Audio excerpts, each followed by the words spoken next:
Is the solution to porn addiction just to get a GF? If you have a girlfriend, if you have a partner, does that basically solve the problem you have if you're currently overusing porn? If the Corn Hub is your most visited website right now, and you probably notice this is a bit of a problem, but is it really just that you're single? Is it really just that you're not sexually active and you kind of compensate, right? Because you can't have real sex. You end up on the Corn Hub a lot? This is a question I've been getting a lot lately, and it's really worth talking about. So in today's podcast episode, we'll talk about in which cases does getting a partner actually solve the porn use problem, and in which cases doesn't it solve it, which unfortunately, that's usually the case. Usually, it is not a solution. Then we'll look at what you can do if you're currently single and you want to make sure that your porn use doesn't destroy your next relationship, and what you can do if you're already in a relationship and you're still using porn and you want to prevent your porn use from destroying your relationship. So to get started, let me tell you a bit of a personal story of my experience with this. And in case you're not familiar with my work, the ideas I share about how to overcome addiction all come from my own struggle with the addiction and how I ended up overcoming it. They also come from the thousands of members in the Quit by Healing community. You can join in the link in the description. And they come from my work that I do with clients in helping them overcome the addiction and in helping them step into becoming the man they were meant to become. This is the kind of work I do. And this is the practical side of where I get my information from. I've also read lots of books on this topic. I read studies whenever I can find them and so on. But most of what I share here is really from the practical experience, including my own. So I was a porn user for many, many years.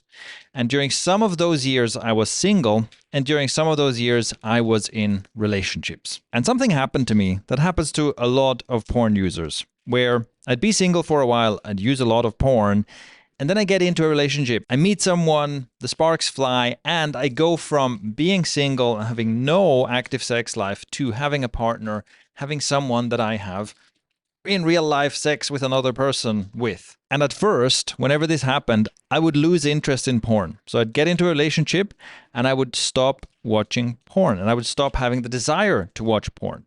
So that would support the idea that, hey, you're just using porn because you're single, you have a sex drive, and that's like your outlet, right? Nothing wrong with that. But then what would happen is, after a while, my porn use would creep back in. And before I know it, I was back to using porn on a daily basis or almost daily. So what's going on there? This is where it gets interesting because I think we have a common story, a common belief about this kind of thing, which is that, well, you know, you meet someone new and it's all exciting and you have great sex, but then over time it kind of just gets boring. Right? It's just one of those things that happens. If you're in a relationship with the same person for a long time, the sex gets boring. And then because the sex gets boring, the guy, usually it's the guy, goes back to using porn because you want the excitement, right? Your male brain does the Coolidge effect, whatever. And so far, the story I'm telling seems to confirm this idea. But if I actually examine what happened in those relationships, it reveals a different picture.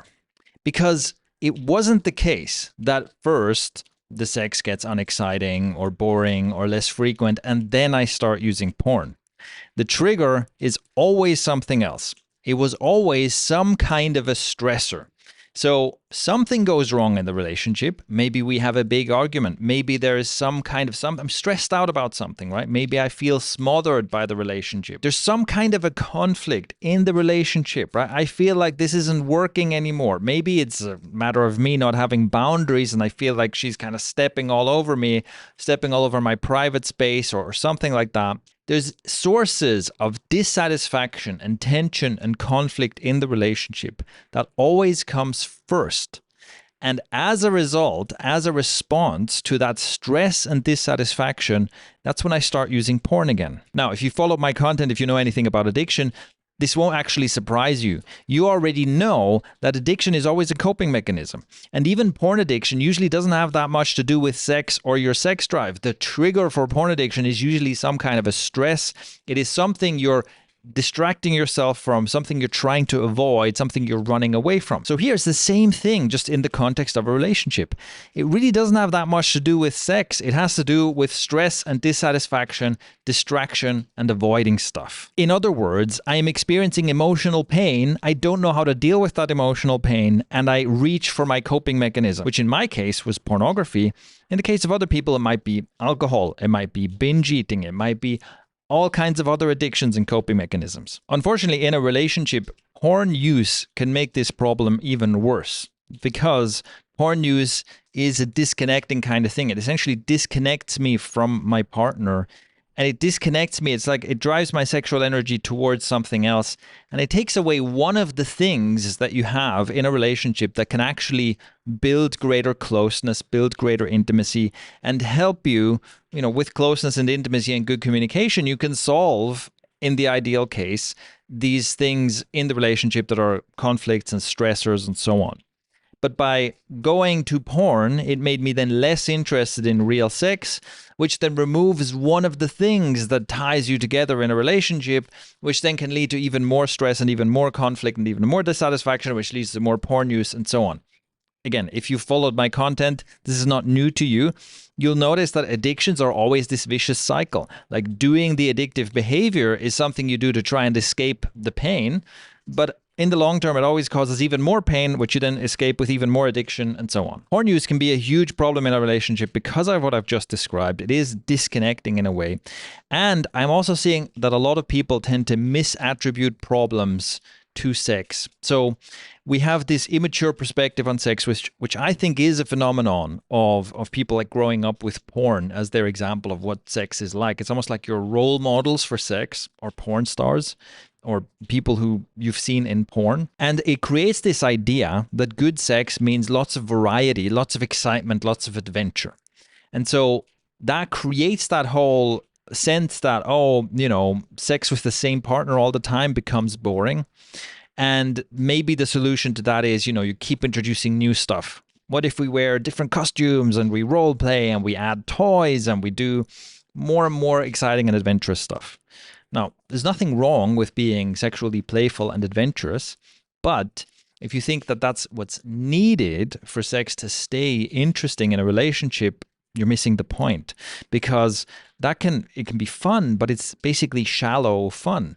And there is a lot of enjoyment and excitement and depth to be had in relationship, especially in a longer term relationship with the same person, where you can build deeper and deeper intimacy. You can get to know how to please each other, how to turn each other on more and more, and you can build a really, really deep connection. You can think of this as you have like the shallow playground of like toys and costumes and stuff, which again, nothing wrong with that. It's a lot of fun.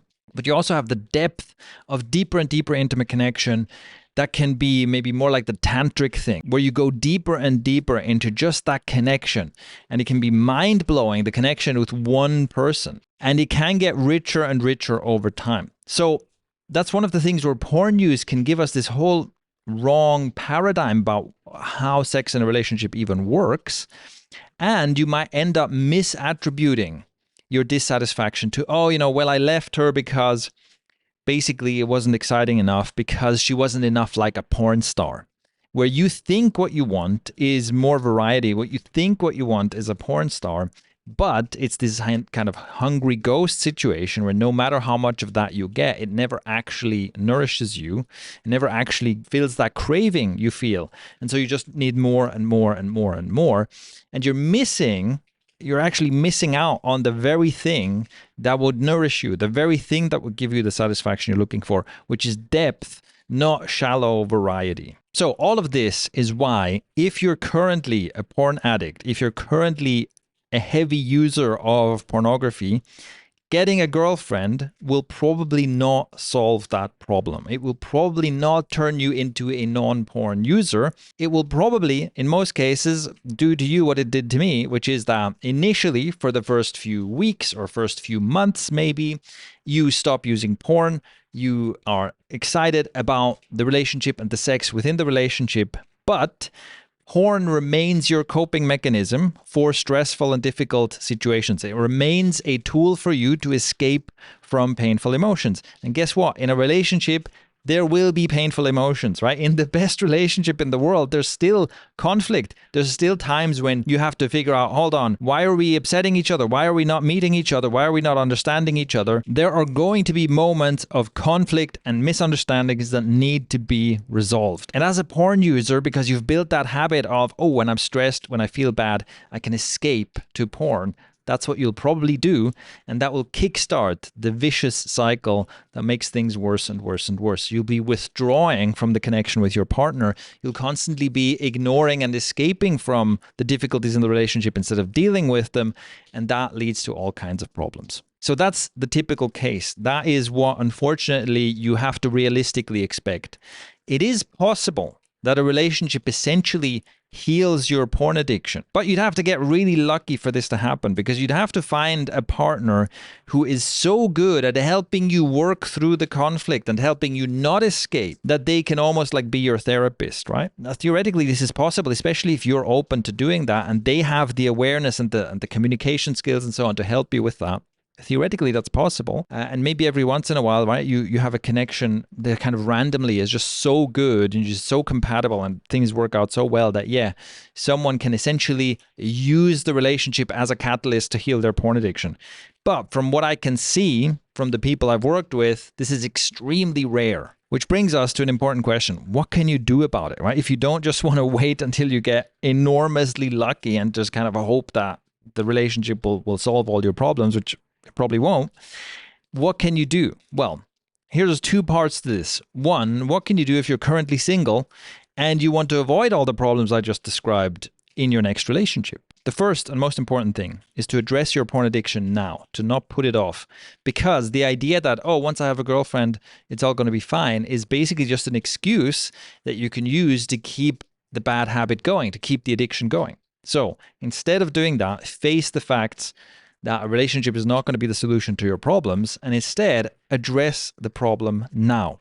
And to do that in a way that really makes a difference, use the 4 pillars, which is have a strong why. Create a strong why do I want to quit? And I want to be a better partner. I want to have a good relationship in the future can be part of a strong why.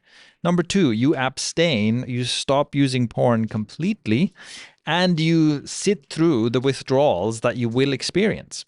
Number 3, you build positive replacement habits. You train your brain to get your dopamine from things that are not sources of addiction.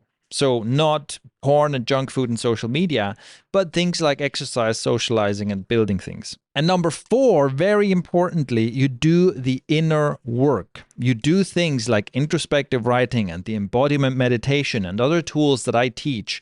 And you can find this. I have lots of tools for free in my content on YouTube and in the Quit by Healing community. So if you're not a part of that yet, you can go in there. It's a completely free introspective writing course that you can take. It's a completely free shadow work course that you can take that teaches you how to actually deal with difficult emotions and urges and stuff like that in a healthy way, and how to actually access what are the underlying issues. Like, what am I running away from? What am I coping with?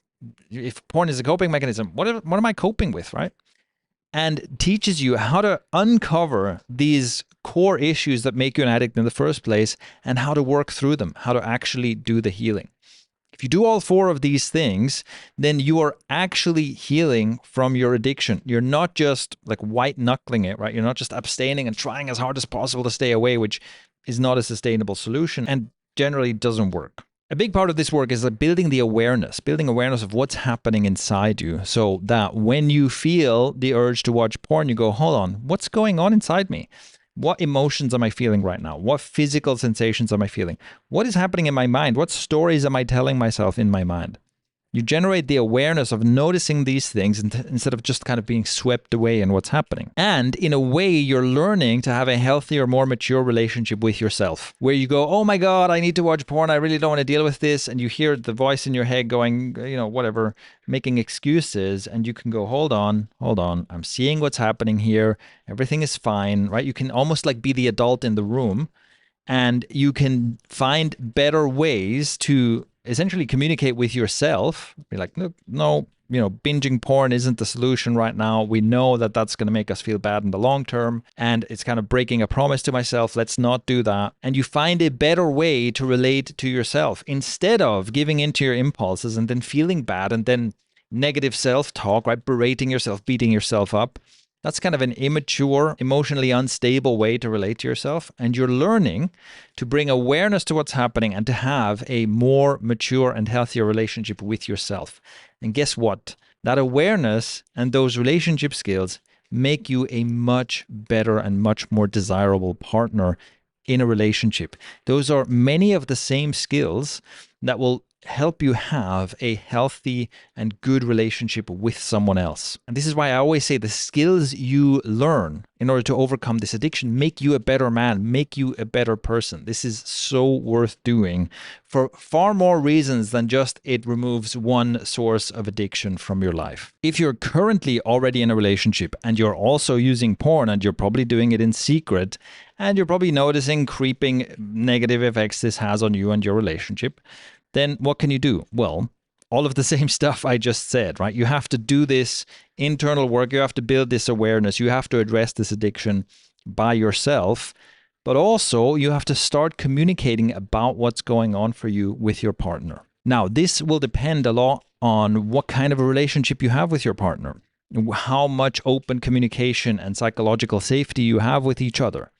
So in some cases, it's not a great idea to kind of just, dump everything on your partner. Go, here's what's happening, big confession. I've been watching porn all this time and it's a huge problem, and etc., etc. I'm using it to avoid all this emotional pain. Oh, and here's my tragic childhood, my past, my trauma, etc., right? That can be too much.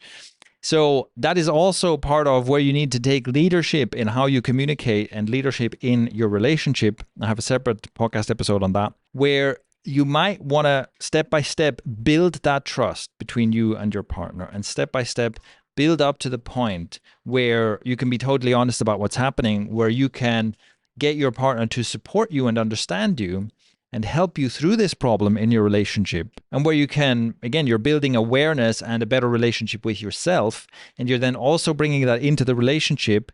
And that is something, it takes two, right? It takes two to tango here, where you both are developing the communication skills and the awareness and the mutual support. So in a relationship as well, overcoming porn addiction can be a huge opportunity for growth.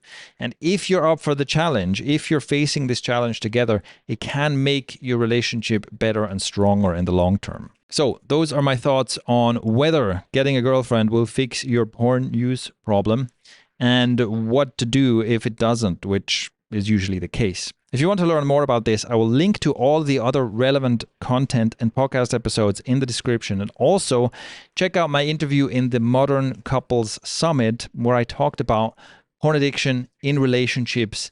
And we had a very interesting conversation about all the effects and what to do about it. So I'll link to that below as well. That is the Modern Couples Summit, where I was interviewed on exactly this topic. As usual, if you appreciate the content I create, please help me spread the word by leaving a like, leaving a comment, interacting with this.